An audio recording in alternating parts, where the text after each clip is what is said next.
Inside Story Uganda, real source of political updates. Kiriza kwa mseko tutandike mtirifu mwomuzinda alejo tuwulire mukulu. Abatuwuliriza ku Radio 4 ne Radio 7 mutusonyi we tudileyinzeemu ne tutandise kyekisinga obukulu yonna gye muli mbagamba nnyo nti oba oli Dubai, oba oli Qatar, oba oli Saudi Arabia, oba oli Masaka, oba oli Busoga, oba oli Kabale, enkyukakyuka gye weetaaga mu bulamu bwo tera ajja gikutuusaako gwe wennyini. Keera weepakasize obeemu n'akasente. Abaganda balina alugero lugamba nti kange kasinga kyaffe katono ne kaki kange taking a decision wenjagalidde kino nkiddamu teri respectinga muntu mwavu, teri mwavu ajja genda mu bwakabaka bwa Katonda kubanga buli muze omubi gubeera ku mwavu. Omwavu mu kika toteesa, omwavu ne bwanga gwe mu kereziya gobadde osinga okusaba omukulembeze bw'akyala mu kereziya oba kkanisa eyo bamusabira bweru kwolwo sokera ku machopa kase ate mu abawala ate abakyala it's even worse. Beeramu n'akasente. Omwana omala otya okusoma Makerere, n'osoma UCU, n'osoma Victoria University, omuwala n'okkiriza okubeera wako okufumba emmere ey'omusajja, n'okkiriza okubeera wako okufumba emmere. Ffenna abazadde tuweerera abaana baffe babeeremu n'akasente, babeere economically grounded nga balinamu kasente. Gwe n'okkiriza okubeera waka mundi housewife. Abasomye tebafumba mmere, tebafumbira basajja mmere. Tontegedde. N'agaana omukazi okukola. N'asayitinga ekitabo na kino n'agaana omukazi okukola. N'amuzaalamu abaana aba. Omukazi n'atuuka okubanga ne bw'aba yeetaaga akantu akali simple akubira mikwano gye. You get it? Omusajja yekka, g'omusajja bw'oba toyagala mukyalawo akole abeere under someone, mukolere mufunire ekyokukola. Ontegedde? Bw'oba toyagala mukyalawo akole mu bitongole alina bossi we gwe mufunire ekyaki ekyokukola. Tandika business omutandikire. Kuba ne maama wange agenda mu myaka 8 Masaka yeepakasiza. Ate tenkanya n'afuna akasente. Era mu sizoni y'emmwanyi ewedde yakola $3 mumwanyize. Bane temugenda wakasente teziriyo. N'abako n'akasente mu n'akasente akake. Era mami yaberanga nnyo bakita kikondoolo wane ekisipi kye beesiba wana abakyala nga mwateeka akasente ke. Ngaba akola. Yes, tewali mwaka balimi mu Uganda lwe beyagadde nga mwaka guwedde abalimi b'emmwanyi teguliyo. Nakyogedde Busoga bwe bampisa okwogera mu bantu b'e Busoga nga mawulire gye bali, nga mawulire ebikaado byagwe ebbeeyi mubiteme musimbemu. Teri teeka ligamba nti Abasoga balina okulima ebikajjo mubiteme musimbe ki emmwanyi. Bakoledde ddala mukitegeeza oba $3 mu meka mwemu season emu. Season gy'emyezi kale 6. Ewaffe Masaka abadde talina bodaboda, abadde alina enkadde yaguze empya, abadde alina empya yaguze akamotoka, abadde naba kumaliza kuzimba yazimbye season y'emmwanyi mu mwanyi. Ongamba otya omwana yasoma n'amala n'asoma primary, O-level, A-level, n'agenda mu university zonna n'azimalayo. Taddeko okufumba ettogo. Omusajja na confusinga nodda wako okufumba obutogo. Omusajja oyo enkyabwa singa afudde n'ava mu nsi. I have many friends nga baali tebakola babba baabwe ne bafa. I know what they went through. Waliwo mukwano gwa nsijja mwogera linnya lino, baawe yali yamukeejinga nga yamugulira n'emmotoka naye nga ate waliwo driver takkirizibwa kufuluma mu kikomera. Unfortunately baawe n'afa n'angamba Frank lwe nategera the reality. Gwe musajja bw'oba olina ebbuba lingi nnyo nga bw'otikka ku loole tevaawo, mukazi we mufunire kyakola ki? Kyakola. Abeeremu n'akasente. Waliwo ebintu omukazi byatajja kugamba nti abyagala nga yennyini alina obikola ki? Obyegulira. You get it? Waliwo ebintu ebiri personal. Kati nange ndi wano kungu obanga kinganga singo ngambe nti wayiga Shumba tugendeko mu governor tukyakale oba mezo mezenwa oli andowooza nga sina mwadde 10 nsooka kugamba sooka mpaka kadde teka wana kakadde teke mu nsawo ntuuke n'oggula kiwingigamu nga mugamba gwe bwe ntuukeyo nensaayo ka drink kenjagala. You get it? Nga kuteeka mu nsawo ne tugenda olwo mpaka kadde ulira kungu mama Rahama towuliza kino kungu bwotuuka eno osanga ekyengera kya Allah ne mumbulaku nzirayo ntya waka newe natadde akakadde kange mu nsawo oddabuzi waka nfuna ubba oba ninnyaka boda nekakola ki so message eriemu mukole mubeeremu nesente mu abaana abawala abakazi mubeeremu n'akaki nakasente nze ate bine bagamba bw'omukazi bw'omwempawalinga akulekawo agende n'ekirungi bw'anaagenda nyina ploti zenyina zemuyinamu be baana okimanyi nti omukazi asobola n'okwenda neyetunda ku speaking agenda kuwerera baana it's very possible mukole mubeeremu n'akaki abeeremu n'akasente yes well week eno week tebangawo guno gw'omwezi fenga we tunagenda eyo yetubijemedeko anti obuuze wiiki egenze eti nze ebadde wiiki yange ey'omwaka simanyi ala byantegekedde mu mwaka muno ebirala ne wiiki finally amaziga gaffe abavandimwe oba the indigenous Banyarwanda in Uganda omukulembeze yatusangudde amaziga president yabanalizaako amaziga kakati nebaze ntya Yoweri Museveni nebaze ntya Katonda otoli watandika lwagguse kungu between you and me omanyi kye tuyiseemu I know kungu manyi abantu betusanga wano nga show yakaggwa nga abatutayiza abanyimye passport banyima national ID Katonda mwebaze ntya Yoweri Museveni mwebaze ntya Mategera ndoozi buli muntu ankubira ate ndo kati bulijjo bankubira amasimu nga mateeka ku speaker phone siwe kiri era mbamanyi bagendo Mr. Gashumba nze mutesi ndi Luweero ne muza nsonga ki nsaba kunyamba banyimye passport kuba mmanyi gyabakola ki yabalaga so twebaza Katonda nti essala zaffe yazuulidde lindako twebaza Katonda nti okukaaba kwaffe n'ensonga zaffe omukulembeze w'eggwanga yazitegeera byawedde really yes ampuliriza gwe atalebye ekiwandiiko kino kiriza nkikusomera olutandise because abali ku mitimbagano mwakirabye naye kiri mu kiwandiiko kino kya page zino nnya ojja kukkiriza nziyitemu lukwakwayo misinde well executive order kiragiro president kiba kiwandiiko president kyawandiise nga alagira ku kintu okubanga kikolebwa kakati kiri wano executive order gwe mutwe under article 99 1 and 4 of the 1995 constitution. Listen, tugenda speed ya yiri directive on legal and administrative processes and procedures to be followed in the issuance of identification documents to Ugandan citizens.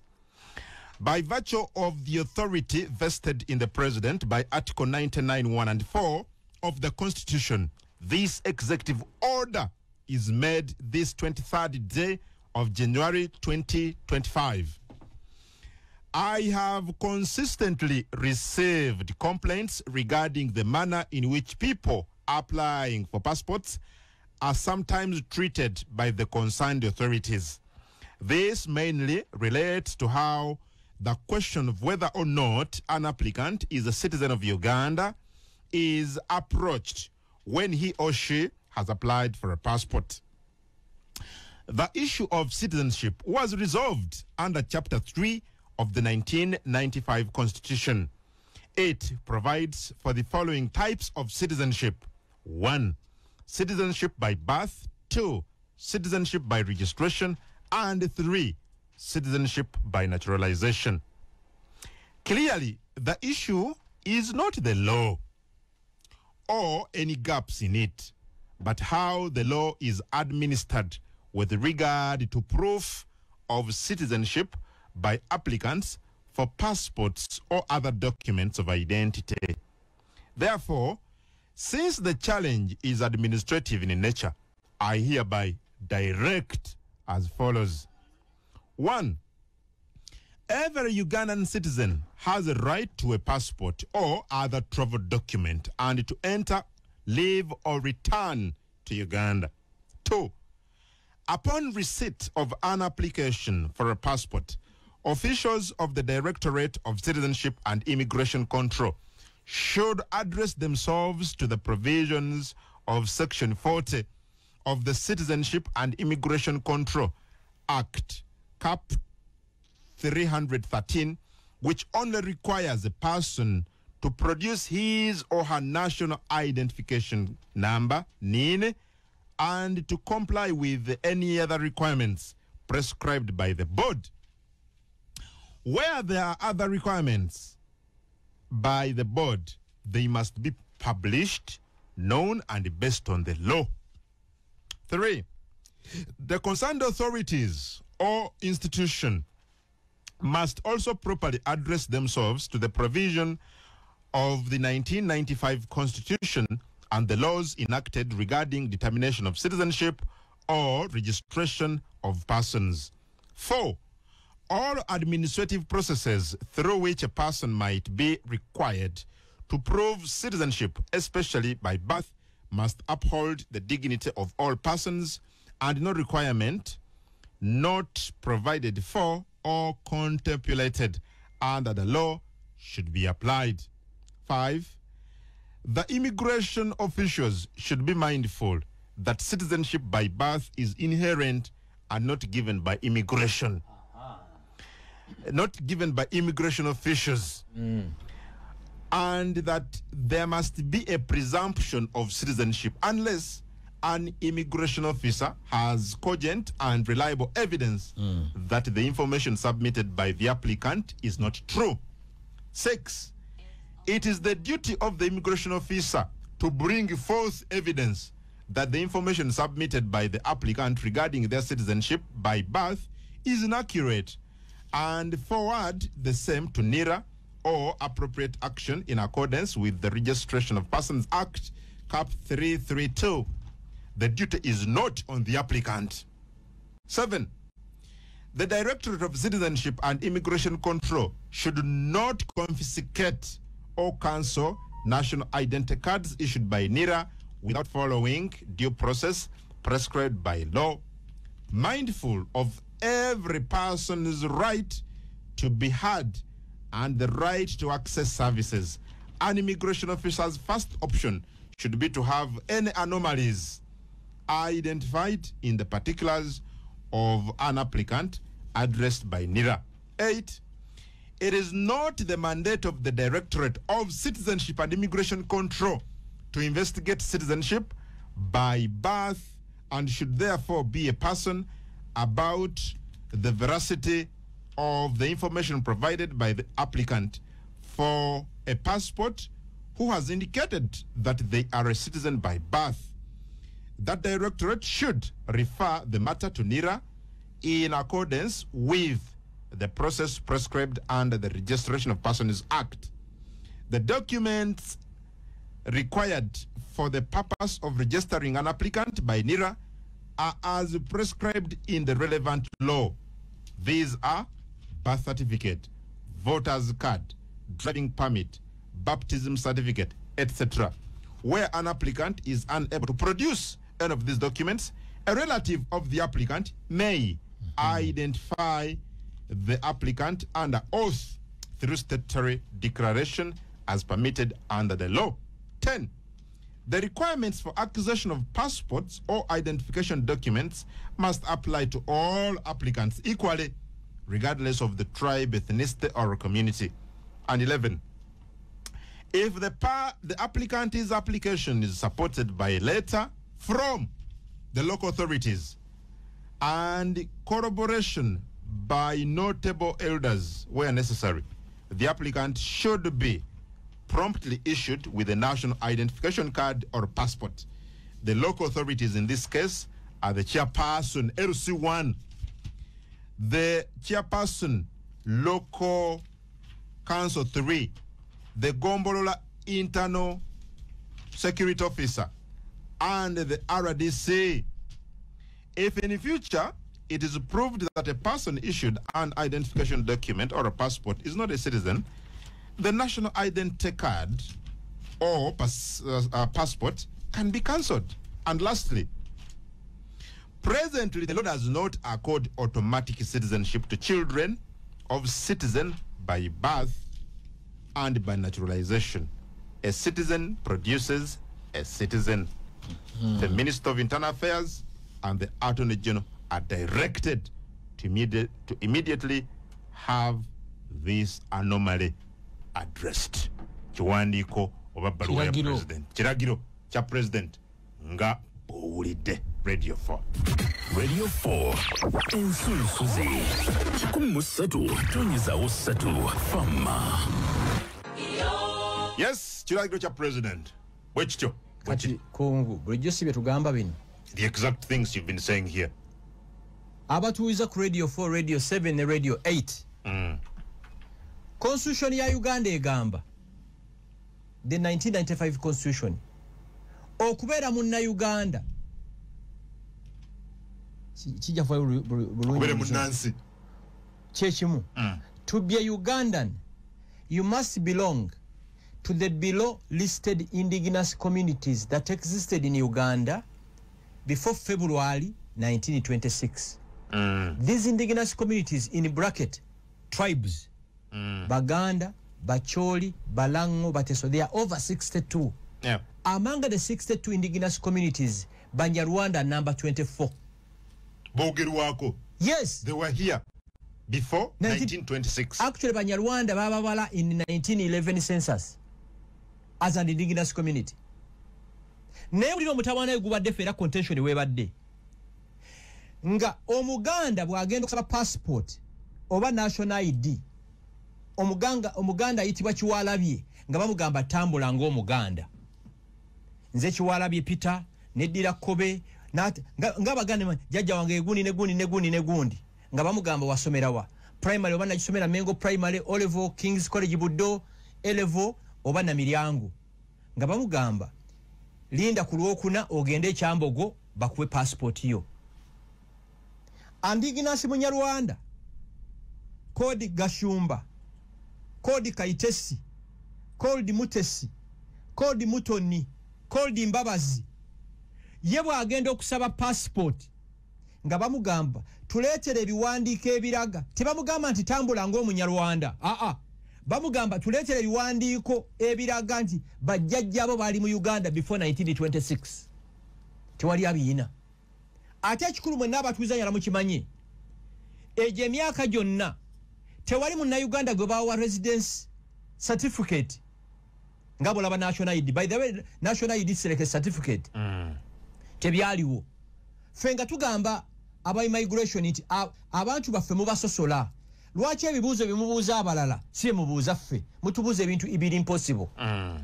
Kati waliwo rift between Rwanda and Uganda. Era tusinkana president between Rwanda 2019 ne 2022. Yes. President n'agayidinga nti olw'okuba waliwo obutakwatagana obuliwo naffe okunyweza ebintu byaffe buli applicant addeyo mwero si gyakola ki yava ekakase nti omwana gwe bayita Mutesi gwe bayita Gahima azalibwa Villa Maria Kalungu Sabu Kaunte bula alete ebbaluwa okuva ku LC1 paka LC5 tewali Munyarwanda indigenous gwe bali bagambye ekyo n'agaano gireeta nga bazireeta olumala obireeta nga bamugamba bino bireese tuleekere ku bifaananyi by'amalaalo g'abajjajjaabo. These are facts. Kati olumala obireeta nga bagamba gula obutuuze naturalize. President yakyogedde bulungi nti a citizen bears a citizen. Munnansi azaala muki munnansi. Tasobola ate kunguza butuuze. Twebaza Katonda olw'ekirabo kya President Museveni ne the ability ensonga eno gitegera at depth. Ekiwandiiko kiraga nti yagitegedde bulungi nnyo mamunnyonnyola n'ategeera. Yatuwa olwasooka nze yampa essaawa emu n'ekitundu 1-on-1 temuli muntu yenna ekyali mu meeting eyo ntebeera mmeeza nenjogera nentuuyana n'angamba bakuwa amazzi nti bagaleete naye n'ayimuka n'agenda mu kolido n'adda ne mulaba ng'akuba amasimu akubira ono seeking guidance from the Attorney General's office. Kwolwo n'angamba omanyi njala ku meeting executive yo ne ba victims naye n'angamba nti yajja kubeera ne ttiimu y'aba lawyers ne muganda naffe tukkize tujje ne ba lawyer baffe lwali lwakutaano nga tugenda ba victims executive ya council abavandimwe ne ba lawyer baffe a meeting yamala essaawa ezinnya. That was last year I think in October. Natwashuwalinga nti ngenda kwissuing executive order bakitegeeza vote of no confidence mu minister wa internal affairs n'abamuli wansi. Kitegeeza simple mathematics. Vote of no confidence. Kyolemeddwa okukola omuki omulimu gwo. Really? Yes. So ekiwandiko kino kiraga nti vote of no confidence in Kayindo Tafire. Ate kino njala mukimanyi okusosolebwa kuno kuba ati it speak nga Kayindo Tafire minister. Ulira netuvaayo mba it was a Friday mba ndio mikwano gyange ba minister nga munana nga bagagashumba mwebaze katone ensonga ya mwetuse mu cabinet nti president bwe yatu meetings na briefing cabinet mbuba minister nga 30 bonanga baga nti muzeyi ekyo kituufu abantu bafe babona baba mama passports jukira twaitwa pensioning parliament ne waita weekend ate right honorable Anita Mongo natuwandikira tensonga ze mwaleta kufula ya parliament akachiko ka internal affairs nako kalese byako mujje tubibanjulire ne tugenda mu parliament petition ya fejwa tutute mu parliament byonna bye twateekamu temwali mukirimu byonna bye mwateeka byonna akachiko kabignoring kakulia ka musajja wamwita Kajwenge yes omanyi mbaka wa parliament fene tugamba fine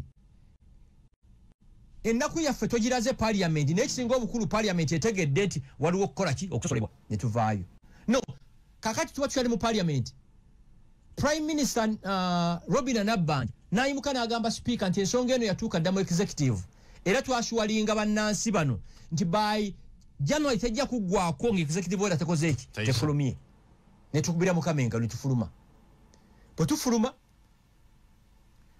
last week mbandi yao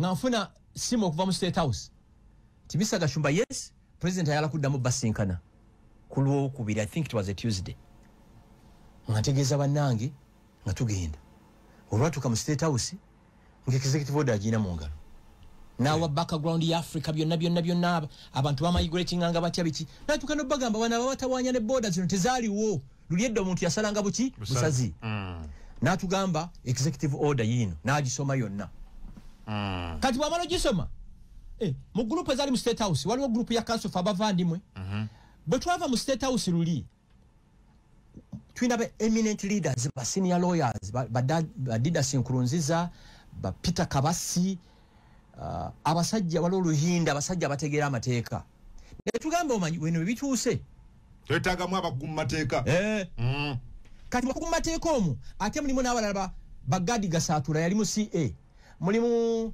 mateeka jeno mateeka mulimu Father Mwerekande mulimu Dr. Njenzi ne tusalawo tuconstituting akakiiko kaba ba lawyers bagende maaso na kino ekintu fe bagashumba we tukoma kati mu president ali very wise mu meeting yo Tuesday mwali mu group 3 mulimu council for abavandimwe mulimu bano eminent leaders kati wone group ya Kananura Donat Kananura group ya Donat Kananura mwe mulimbidde ne Kayitana kati president yamano kusoma executive order mwenanga group sasa tuwezire tuli awo tutudde nagamba kiri wa Kiwanuka Anthony General take over the meeting now kati a openings officially buli mwana ayogera yasoko kwaneka alimbidde nawanika mbidde yasoko gamba president sebo omukulembeze nkwebaza okuba morally ne financially one supporting ngenda mu ER nengamba bavuma mu 7 emisana yabateeka mu sente nensirika bino byogera bituufu ambikashumba alla mpe kibonerezo wanu Dr. Mbidde nja kubonewa n'enchambi mubuzi beautiful bwemba nimba katona mpe kibonerezo mmanyira kati awulira nagamba sebo president nkwebaza ne sekwebaza yenna bwe nawabo musango mu ER gwo wasasula baloya bange awe nafiira nengamba bana abasajja bavuma mu 7 emisana ng'ekiro yabaliisa ekyafembayo neyebaza mu 7 sebo nkwebaza ente 50 ze wampa ku mbaga yange gwe nengamba tuliwa tuli mu kwanjula tuli kuki naddamu namuga sebo ne mukyala wange mulese omulabeko mukyala we yali nayinze gwe gwasooka n'omwetegeeza officially nengamba mu 7 yayise executive zo bayayise family ne tusirika mukasambide natandika okwogera nayogera benabiwuliza namugamba mumaliza nti yes namugamba stop that nonsense stop inciting my people you don't know Uganda better than me you don't know Banyarwanda better than me kubanga mbidde aliyo by the way successfully bachita batya mu luzungu, he has confused the people. Agamba mbu abanyarwanda bokka mu Uganda bali mpololo, bali kisolo n'entungamu. That's total rubbish. Ebyo president yabyogera. Constitution ya Uganda protecting all indigenous communities. President Gali Mukam. Very. Gwe manyo ina mikwano gyo mu State House babuze. The man was boiling. Stop confusing my people. I know you are an opportunist. Namugamba stop bringing yobuyaye from DP obulete one. Olira. Eri agenzo kubba show. President nagamba kiriwa, you bring that executive order and signing kakati. Kakati. Mr. Kiriwa namugamba Mr. President, waliwo byenjalo kuongera byakapyalinzaawo kakati. Mbidde nagamba president, seba tukusaba ekirozo kya executive order kiveeko. Awo. He's forgetting. Wetwogera kati waliwo omuntu yagala ogenda India bamulongoose nga talina passport. He's forgetting. Nti waliwo omwana gwe bawa scholarship ngeggwako mu March bw'aba tafunye passport ebeefudde. He's forgetting. Nti waliwo omwana yagala ogenda Dubai yagala ogenda Kato kupakasa. Owulya sebo? Mpulida. Gano mazima genjogera. Abantu batandika okwanika emikono ne boogera abala ne boogera. Nambuuza nti Gashumba leero toyogedde. Nemuga ati njogere ki? Ekindeso kikoze eki? Okiwadde. Sebo tukwebaza okunazaako abantu amaziga abanyarwanda bonaabona mu ggwanga muno. Tukwebaza nnyo ne ngamba abantu mwenna muyimuke. Tukubire president engalo.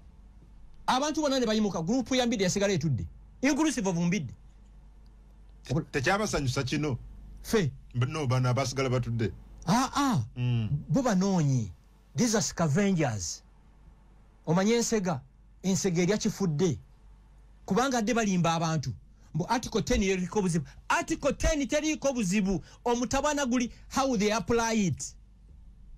Owulidde? So wali basigala nga batudde. Balinganga 11. Grupu ya Mbidde. Nenyimene nga mubengalo nali ekitugu mwaziwulire. Basigala bakoze eki. Yali abakulembedde Mbidde. Ye Museveni gwe yawa sente mu Yala, gwe yawasiza omukazi, gwe yasasula n'emisango. Owulya ndowooza. Obukiba buyita batya? Babuyita batya? Obusiiwuufu bw'empisa. Owulya. Badde banyi mwenna mwina ekigendererwa kimu kyakulwanira ddembe ly'Abanyarwanda. Mutyenga nnyo be bayita bakaaliya politicians. Omuntu gw'osinganga okutya gwampuliriza ye muntu ng'omulimu gwe byabufuzi. Byabufuzi teri kirala. Ulira, Mbidde yali mubaka wa Iyala. For 2 terms, those are 8 years. Mbidde atulage bwe yali alesa ensonga eno ku furo ya Iyala. Mbidde munene mu DP. Ebyo tobidawutinga. Mbidde atulage press conference kwa yayogedde ku nsonga z'Abanyarwanda. Ola, Mbidde he's an opportunist. Anoonya constituency y'Abanyarwanda agifuniramu ebibye adduke 10. Really? Nkubuuziza ekibuuzo. Kungu oli munnamawulire atali wa bulijjo ndagayo on record emyaka egiwedde 8 nga Mbidde ayogera ku nsonga zino. Mbidde kisooka yatwegaana era Mbidde bw'abeera ayogera yaganze ndi munnamateeka w'omubano. Nze ndi munnamateeka tagamba nti ndi munyarwanda ndi muki munnamateeka. Owulira ne munnira mwennyini Mbidde yeeyita Muganda nga mukama we Kananula. Nekanula Muganda. Kananula munira yayita Mufumbira. Okitegedde? Mpulira. Kaakati sebo. Mukuba mu ngalo. Mumaliriza. Tumaliza bwe tuti wali omukyala adisiwe Wakiso. Mbabazi. Ng'ayimuka. Nga yeebaza Museveni n'atugamba muddemu muyimirire. Baasigala batudde. Omanyi lwaki? Simanyi. Balemye okusuuza ekigambo ky'executive order. Buuza bukyana yaliyo. Bukyana mukwano gwange. Bukyana. Bawala babiri baba mu passport. You get it? Mbidde yeenoonyeza bibye. Bwe twavudde mu State House, ebibiina byonna ebiri legit. Twakoze press conference ku Serena.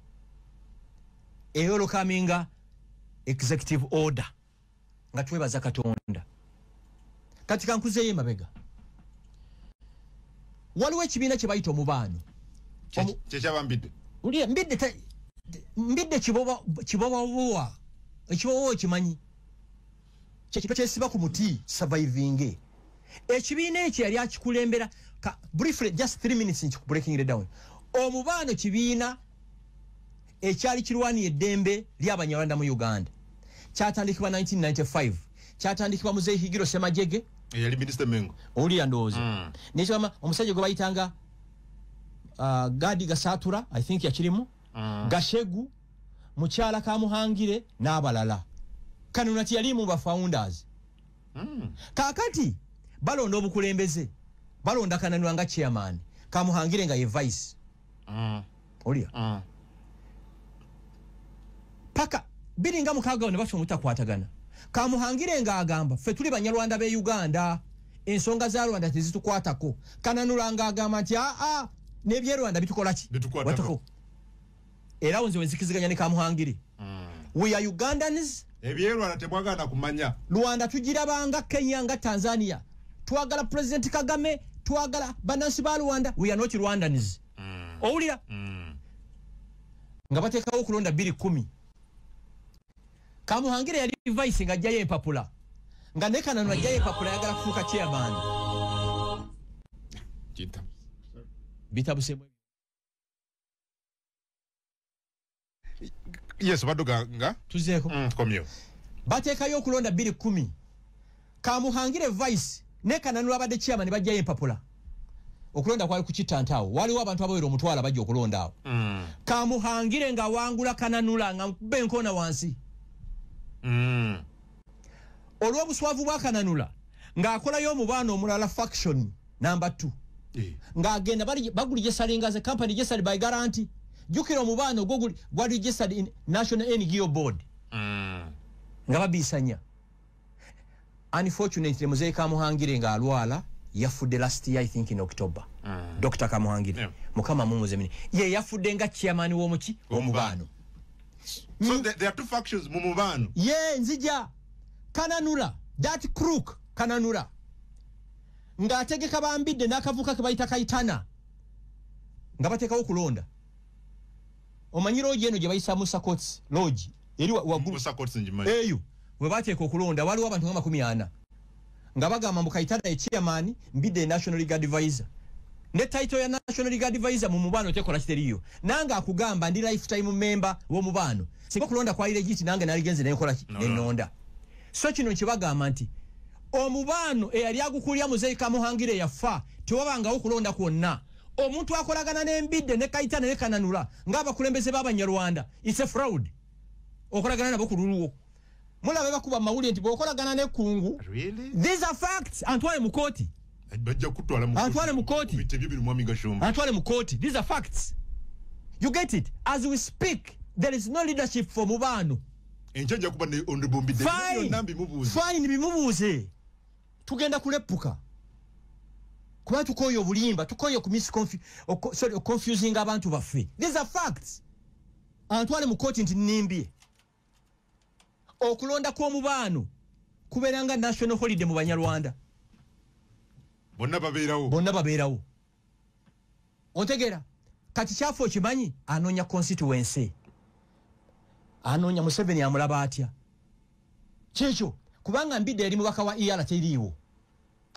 lindako mukulu mu DP siwe kiri DP NRM yagiwasa vice president wa DP kati no kankuli NRM yagiwasa mboza NRM ina abakazi bana NRM ina official abakazi ye NRM omukazi owokubiri ye DP mukazi waayo number 1 omukazi omula UPC number 3 namba 4 bibina waliwo FDC ye NRM kati waliwo nendala ejjo omukazi owokuna yavudde munu be bakazi ba NRM yes NRM yawasa NRM Haji aina haki nnya wetutukira mu 2026 eyinza kubanga efunye haki eyokutaano NRM yawasa DP eyomu haki emu newasa UPC haki ya kubiri newasa FDC group emu gyotegedde haki ya kusatu kati ne mu nuupu yayongeddeko omukazi omulala haki ya kuna ontegedde NRM ya haki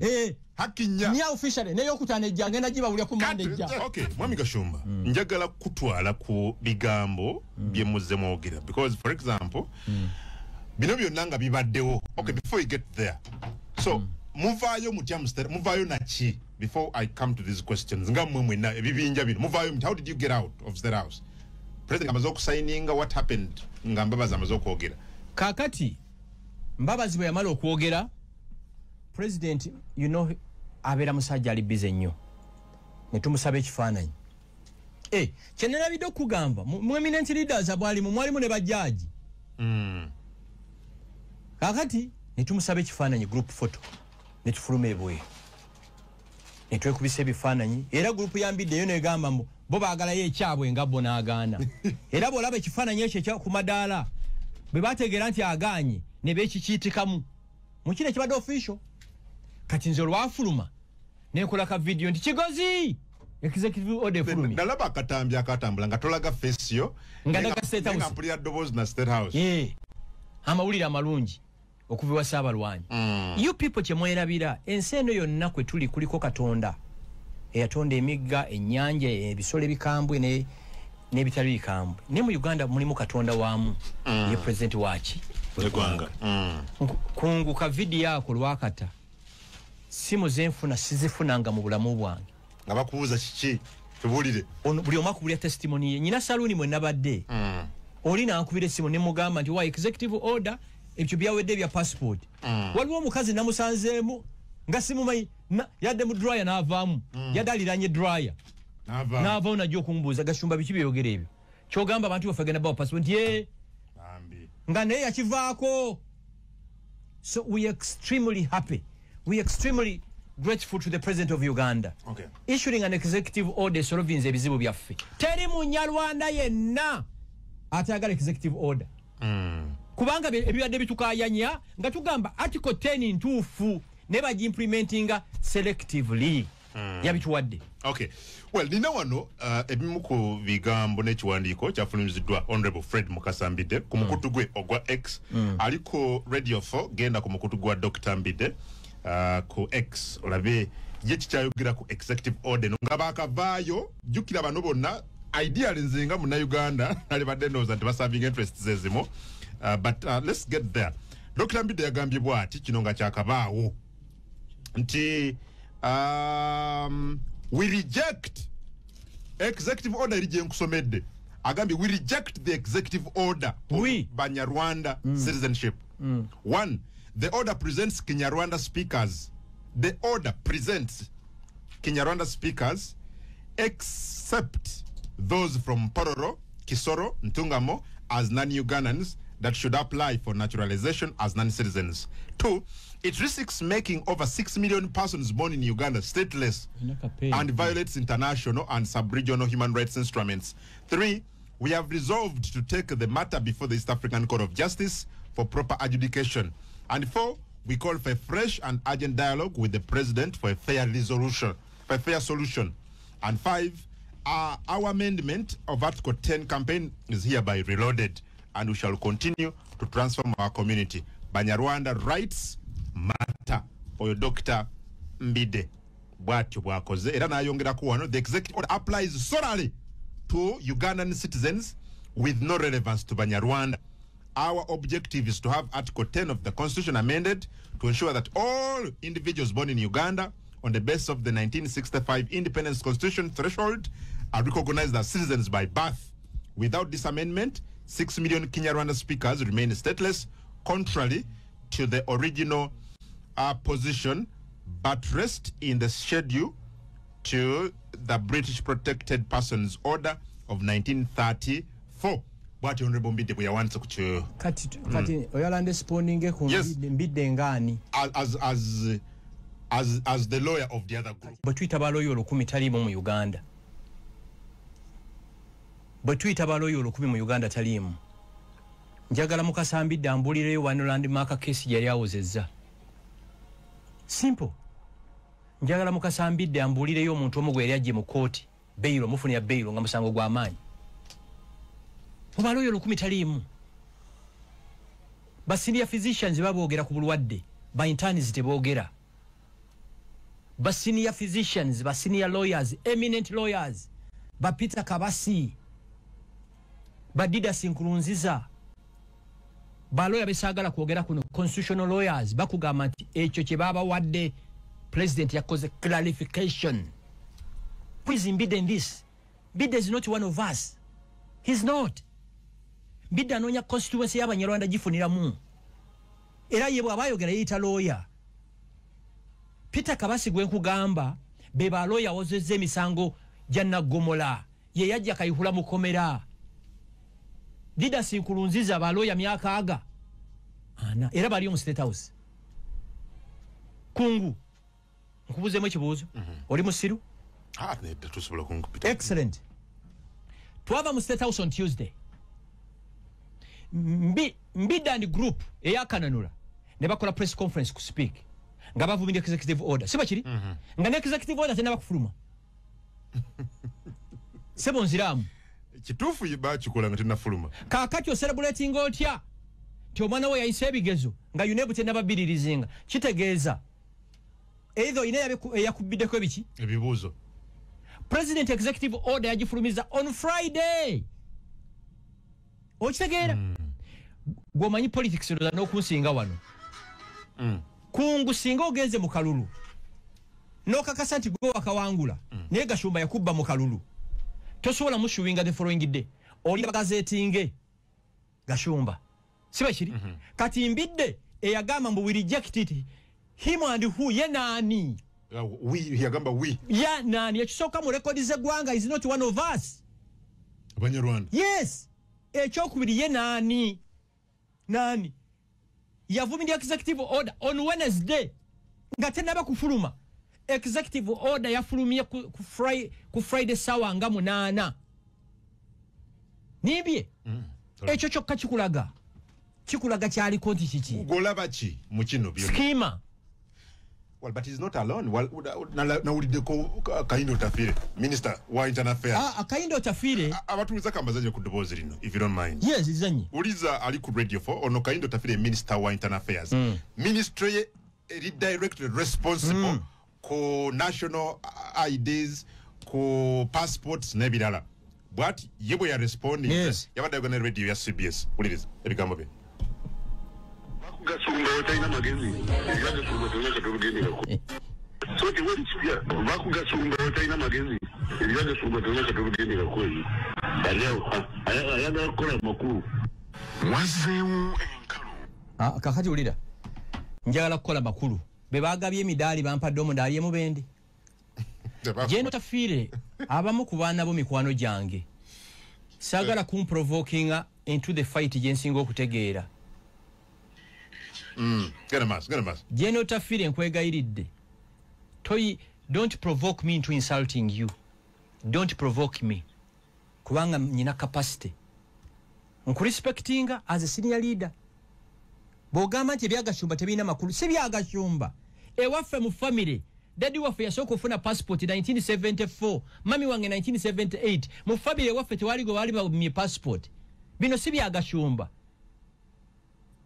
Byabanansi banna Uganda Abanyarwanda abadde banyigirizibwa si byange. Singa executive order bagise the Gashumba executive order waligambe Gashumba ina kyakola ki? Leader ko ekirala. President yagambye indigenous communities executive order by the way pointing out to Banyarwanda bonna banna Uganda. Ekirala Otafire the president issuing an executive order, it's a vote of no confidence in him. Owulira kiringanga bonoberanga makanga mukyala wali falinga kuba wa neighbor buli kaseera. That's a vote of no confidence. Kiringanga bonodanga wakanga obogole abana timbanyize kitamwe. That's a vote of no confidence in you. Byokola byali badde bye. Yes. Otafire bino yali badde yabisolvinga. Jeje odongo yagezaako actually okubona abona oba okubonya abonyezebwa kwa Abanyarwanda mu Uganda. Kugenza at its speak ngotafire minister. Atenzo Tafire bakola statement ingezo ne Babu Captain Babu Ninako Otafire bakola statement ingeyo ngamba mukama webale nnyo. Finally the snake in him getting out. Kati Otafire netu mutegedde. Nalabye bukadde wange Babu manyi bwe nkurespectinga mutabani wo mukwano gwange. Nkwegayiridde ekintu watu kibanyi kitubuuzeeko. Ate Babu yakoze ki? Babu sebo ne yatulumbi. Babu saagala kulumba.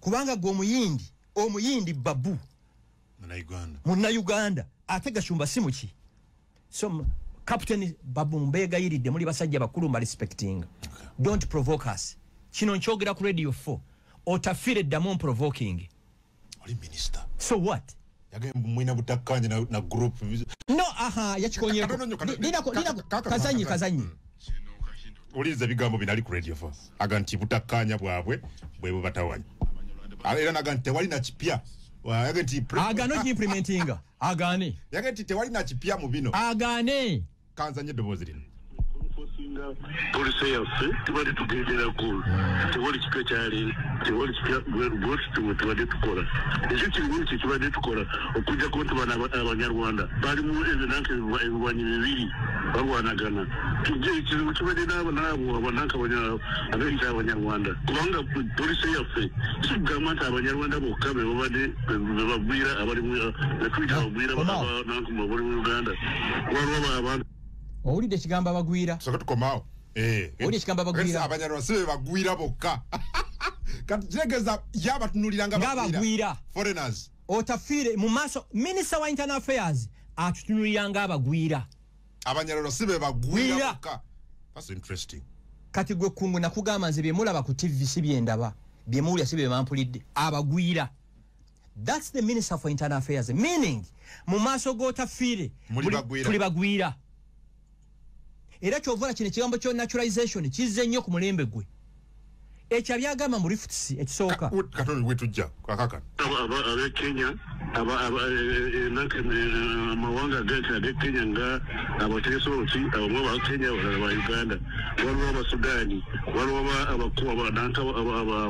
abakonjo waliwo abamadi kubanga waliwo amawanga mangi agagawana Uganda n'emiriraano eyo wali polisi yaffe tewali kipya okujja konti waliwo entalo wakati w'abavandimwe n'agundi n'omubano kyekibadde ekizibu kinuuka akatulira ntalo wakati wa esooka alimba fene entalo zizayogera tiziriiwo minisita ayinza okubanga ayogera ffe tugamba bwe tuti ffe tugamba nti article 10 to protecting bali bagamba kyekizibu mbidde yagala gikozesa kino nkikugamba mu Uganda muno tewali muntu gwe sisinkanangako naye twagezaako sigumuseebiriza okusinkana Otafire oyo ng'ali elusive atugambye abagwira olulimi lukoze ako nadde sikawulidde gwe toyinza kawulira kuba tikakkuba kati mu maaso ga Otafire tuli bagwira Otafire I dare you ddamu nvume olabula minister so what yajjayo enjuba Otafire yasoose okubeera minister internal affairs yasoose okubeera minister internal affairs abantu balwa mu offices bafuna comfort eyo Otafire okuva lwe bava mu nsiko teyeguliranga lita y'amafuta ffe tumugulira amafuta abantu bakuginowalinga tebasobola tebasobola ne Museveni bamuginowalinga mu nsiko 1980 n'amaliza nga president okimanyi nti Obote yagambako Museveni yo mbajja kuva mu nsiko ng'ameze n'omukira ng'enkima tiyawamba buyinza kungu bwe twatandika council for abavandimwe ojjukira bukimu we are underdogs we are nothing be baali bayisaamu omaaso be baali executive order you get it Otafire you dare him I dare you Captain Francis Babu dare oba njagala batuwe debate nze ne Babu oba ne Otafire oyo ku nsonga eno yes ng'otudde wali yes naye ali wano je ne Otafire dare insult me again Francis Babu bino biyingiramuwa Babu okimanyi gw'olina muyindi wano gw'olina rights mu Uganda okusinga ffe anti Captain Babu muna Uganda ate nze nawe oli muna Uganda sebo yagambye byayogedde nabyo biwanvu nnyo n'ekyo emyaka gyammwe mukuze mulitayalinge Babu oyo mbadde mu respectinga mutabani we mukwano gwange nga sagala confrontation yonna abaana baabwe basomye n'abaffe okitegera ndowooza noonya makulu executive order ya family ya Frank Gashumba gwe bagenda ogiwa kayinto Otafire onoonya makulu how by the way ensonga z'abanyarwanda ze zimanyisiza eggwanga otanze kuvayo kwogera recently ku nsonga kati kankubulire nsebadde kumanya ebbanga lyonna nze singa mu Uganda baali bawadinga awards entuufu singa nyina awards 1000 social injustice ngifightinga omwana ayitibwa Aisha Nabukeera kwe twatandika tumujjukira bulungi ono mvubuka yattagundi oli omuwala era gwe Nabukeera twamuyamba okuva mu P6 nasoma paka university kati abeera mu America. Gashumba yenoonyeza bibi mukwera Nabukeera Gashumba anoonya biki desire mirembe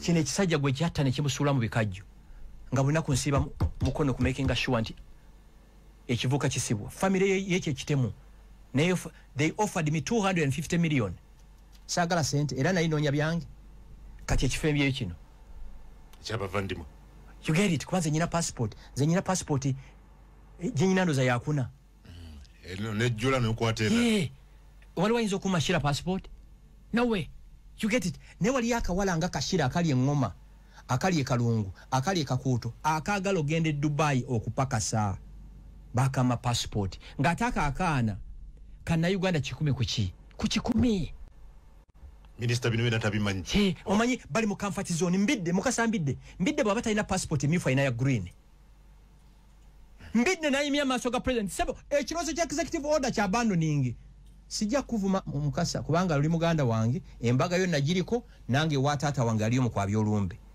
ne mumanye ti buli decision gye mukola eino munaku gwekola ki why can't you sit as the members of the same family and you resolve these issues first of all nzena siku musebiri sesa dunga mugamba ne kati we kyatuuse ne kisinga obukulu press conference twakoze ku Serena abanyarwanda bonna bali supportive okujja kono bagezako confusing ulira yagambye mbwagenda kuwaba mu East African Court of Justice ekisooka East African Court of Justice interpreting a constitutions ochiulya mivule tula wana nyingi dola atukole mkatonye bwetu just a minute mwamba sajja mivule bwade nensolonkambwe kale webale nnyo mugana nga agoberera n'abalamwe n'abasindiso paka ndoza mwami Gashumba tumbe maliriza bwenti nti mwe ng'abanyarwanda oba abavandimwe indigenous banyarwanda mwenna gye muli twagala tudedicating omwezi mulamba nga tusabira President Museveni mwe abavandimwe mwenna gye muli oba abanyarwanda buli lunaku musaala giteeke mu President Museveni ekyokubiri mu 2026 bw'ali bajja empapula era kyemanyiza agenda okunona omulwadde omulema ali mu ICU ali ebutabika ekirabo kye tujja omuwa kwe kumulonda ekirala bw'oba wagibwako passport bawamba national ID yo bakudeactivatinga ku NIRA platform kube namba eno 0708 500 444 njiddamu 0708 500 444 enamba yerine ku WhatsApp mpozi n'ekirala ekiro kya leero Bukedde TV esimye ngenda kubeera kabinkano ene ensonga si yakusaaga twebaza Katonda enja ku majasa nyuka TV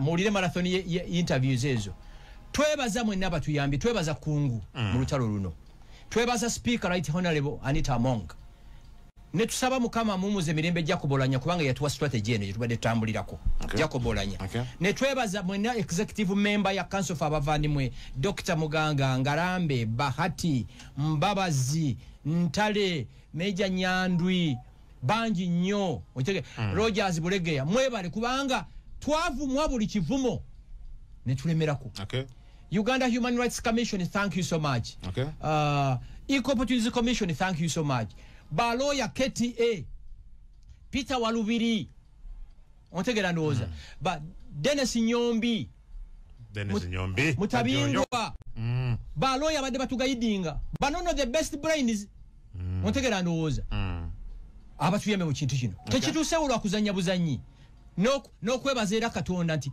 President Museveni ekintu kino yakitegeera at length ontegera ndoza so abavandimwe mwe n'abanyarwanda mwe na mu Uganda finally mugenda kweyagala nga abantu abalala mujjukire Raida eri mugundi eno executive order eno tewali wanira na immigration ayina right